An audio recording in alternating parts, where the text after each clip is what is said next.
आदिकाल से ही प्राचीन ऋषि मुनि, आचार्य, देवी देवता सबने सदा ही जन कल्याण के लिए कार्य किया है। सबने मानव की भलाई के लिए विविध आविष्कार ढूंढा, उपाय ढूंढा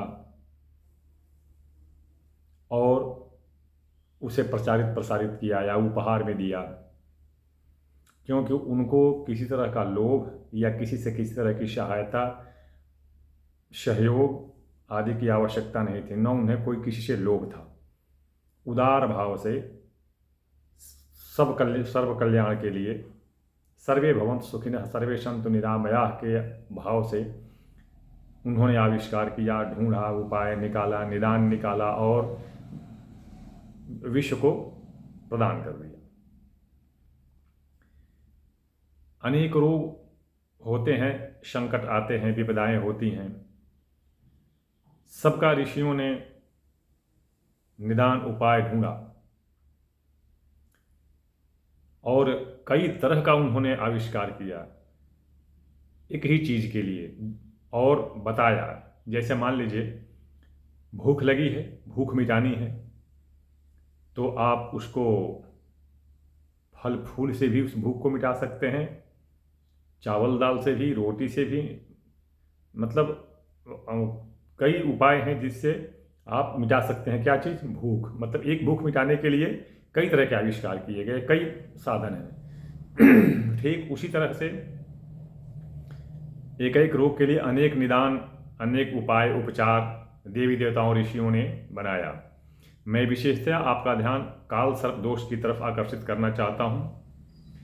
वैसे तो काल सर्प दोष के बारे में मैं अधिक टीका टिप्पणी नहीं करना चाहता, न किसी की आलोचना करना चाहता हूँ। क्या क्या किए जाते हैं, मंत्र यंत्र यज्ञ आदि किए जाते हैं, वो तो माँ भगवती ही जाने, जो भी हो। मैं नासिक में अपना आरटी सेंटर है, वहाँ पर वहीं नासिक में मैं अपनी वर्कशॉप में अपनी बटालियन के साथ पोस्टेड था और वहाँ त्र्यंबकेश्वर में मैंने जो देखा काल सर्प दोष की शांति का विधान, तो मैं यही पाया कि अब क्या बताऊँ, कैसे कैसे लोग वहाँ ठगे जा रहे थे और क्या किया जा रहा था वो तो ऊपर वाला ही जाने। एक चीज़ और कह दूँ कि जिन लोगों ने काल सर्प दोष वहाँ पर शांति कराई होगी, उन्हें कितना लाभ पहुँचा होगा वो तो वही जाने। वैसे तो हठी लोग कुछ ऐसे हैं, जैसे मान लीजिए खूब तीखी मिर्च हो और कोई खावे और वो हठी हो, तो उससे कहा जाए कि भाई ये बताओ कि मिर्ची का स्वाद कैसा है, तो हठ बस, क्योंकि उसने सोच रखा है कि हमको उल्टा कहना है या अपने जो क्रिया कर्म है, फल है, उसको छिपाना है, तो उसके आँख से भले आंसू आते रहेंगे, भले उसके नाक से पानी गिरता रहेगा, लेकिन कहता है कि मिर्च बहुत मीठी है, बहुत स्वाद अच्छा है, बहुत मिर्च मीठी है। तो उसी तरह से काल सर्प दोष वाले जो बेचारे ठगे गए हैं, वो क्या कहेंगे? अपनी गलती क्यों कैसे छिपाएंगे? तो कहेंगे कि हाँ हाँ मुझे बहुत लाभ हुआ है। खैर ये तो अलग की बात है। मैं इन सब की बात से अलग आकर के मैं बताना चाहूँगा कि काल सर्प दोष का वैदिक विधान भी है, जो मैं प्रायः कराता आया हूँ और अभी इस सावन महीने में भी कुछ लोगों का है कराना है। चलिए वो तो खैर ठीक है। मैं यंत्र बता रहा हूँ जिसको स्वयं भगवान सारंगपाणि ने बताया था। पहले तो मैं बता दूं कि काल सर्प दोष क्या और कैसे। तो राहु और केतु दोनों के एक तरफ जब सारे ग्रह आ जाते हैं तो वो काल सर्प दोष हो जाता है। इसी को कहते हैं कि वो कुंडली, उसकी वो कुंडली मार लिया है, सर्प ने कुंडली मार लिया है और उस कुंडली में सारे ग्रह छिप गए हैं।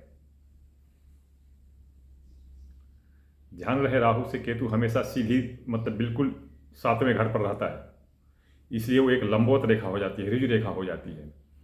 और ऋजु रेखा के एक ही तरफ रहेंगे तो उनकी कुंडली एक ही तरफ होगी, क्योंकि राहु से केतु 8वें भाव में, 10वें भाव में तो हो नहीं सकता है, जब होगा तब 7वें भाव में ही होगा।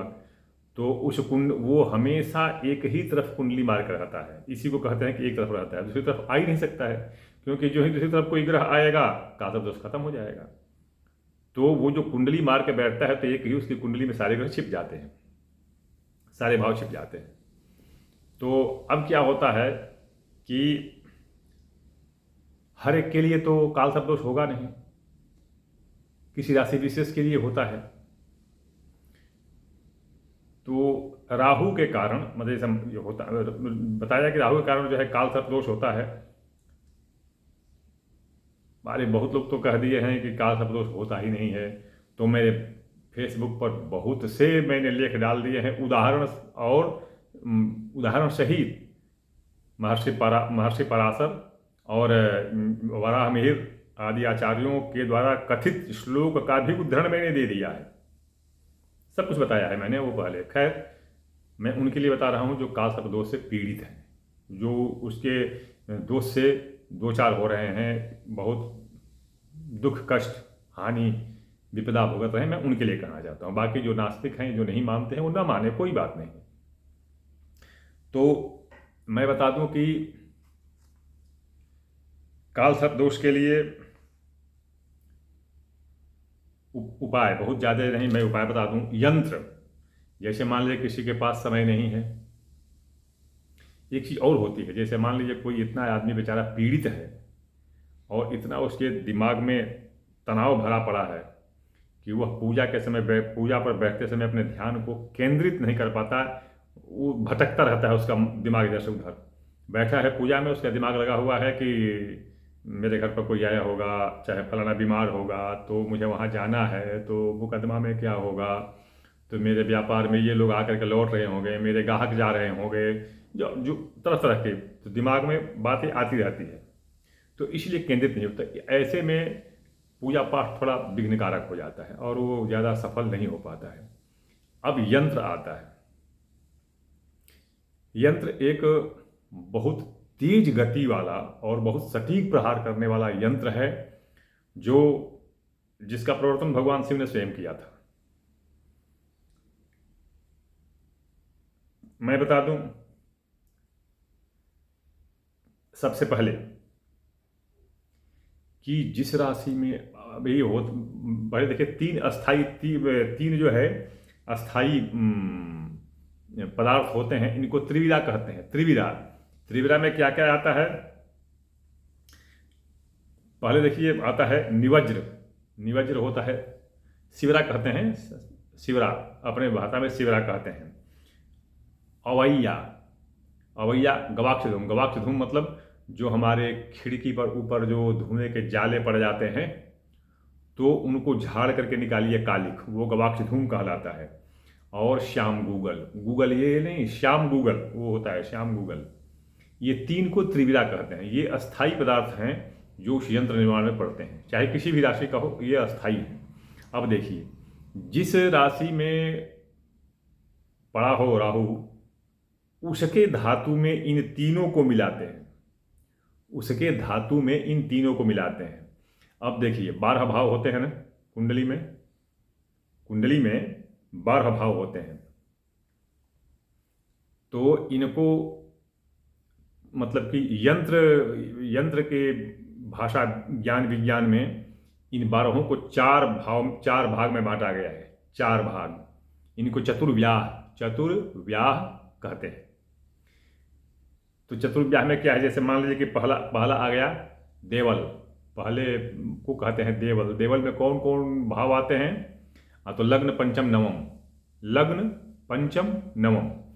और जम्भरक में आता है, जम्भरक इसमें आते हैं 3 भाव 6, 8, 12।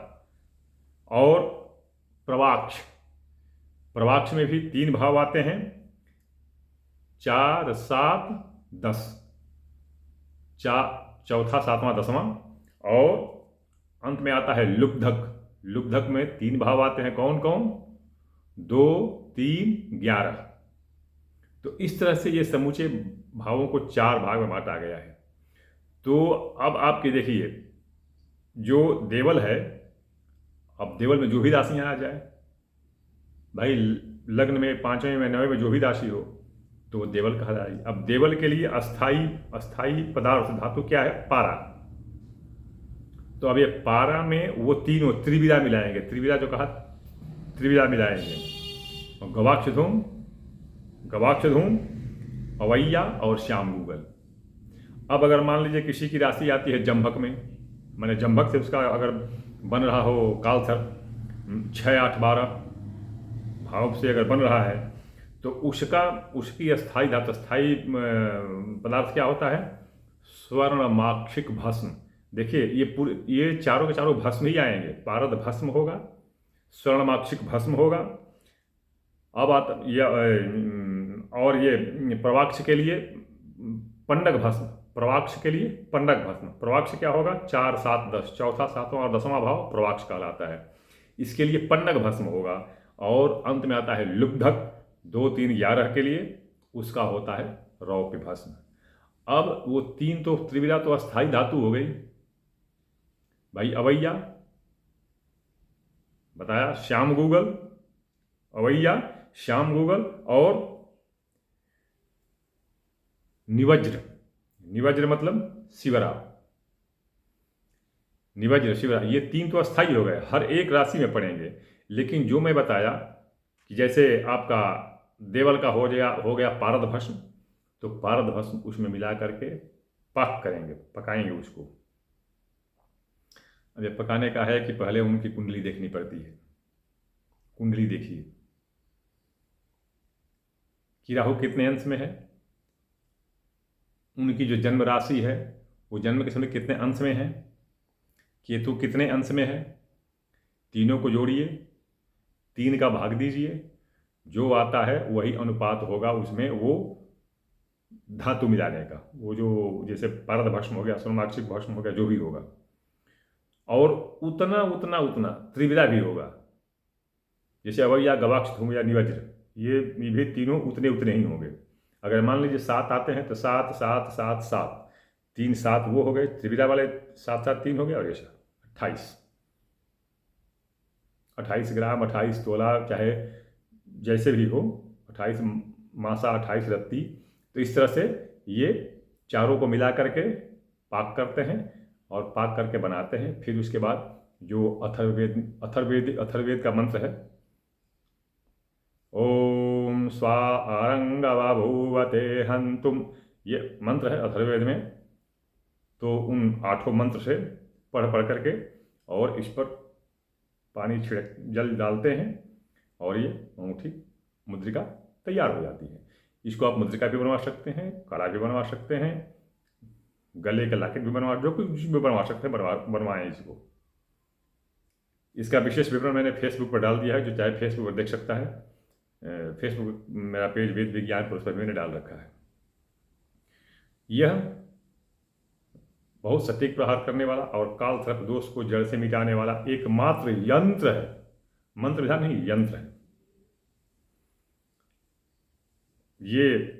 जैसा कि मैं बताया आपको, ये इसका पूजा पाठ भी मुझे कराना है इसी सावन महीने में, और यंत्र भी बनाना है। तो ऐसा होता है कि एक अकेले के लिए किसी का यंत्र बनाने में बहुत महंगा पड़ जाता है, तो इसलिए 2, 4, 5, 10 का इकट्ठा हो जाता है, तो फिर बनाता हूँ तो कुछ सहूलियत होती है।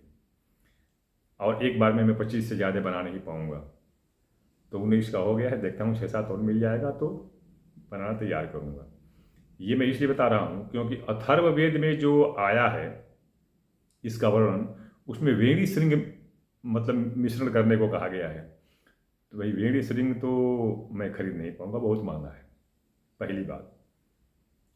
दूसरी बात कि जो तंत्र विधान में मैंने जो इसको पढ़ा है और जिसका मैंने प्रयोग किया है, जिसका फल भी मिला है, लोगों को देखने को भी मिला है, तो वो उसमें मैं वेणी श्रृंग नहीं मिलाता हूँ। मैं त्रिविधा पर ही बनाता हूँ और उसका बड़ा अच्छा परिणाम देखने को मिला है। सुख शांति भी, लोगों को इस भय बाधा से मुक्ति भी मिली है, तो मैं उसी पर बनाता हूँ।